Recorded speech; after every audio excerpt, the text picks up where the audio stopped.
প্রিয় দর্শক শ্রোতা, এই মুহূর্তে অবস্থান করছি সেই সাতক্ষীরা জেলার বিখ্যাত আবাদের হাট।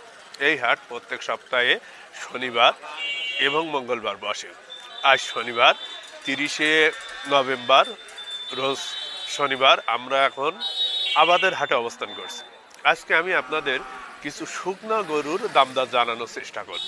সুপ্রিয় দর্শক, আপনারা যারা আমাদের চ্যানেলটি সাবস্ক্রাইব করেননি অবশ্যই সাবস্ক্রাইব করবেন এবং পাশে থাকা বেল বাটনটি ক্লিক করবেন, যাতে করে নতুন নতুন ভিডিও সবার আগে আপনারাই পেয়ে যান।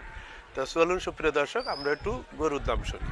দর্শক, আমরা সুন্দর একটি হাড্ডিসার গরু দেখছি, আমরা একটু গরুর দাম জানাই। ছোট মাইনা দাঁড়াই আছে। কেমন আছো? আলহামদুলিল্লাহ ভালো আছি। কয় দাঁতের গরু এটা? 4 দাঁত। কেমন দাম চাচ্ছ? 47,000। 47,000। কেমন হলি সারবা ভাবছো?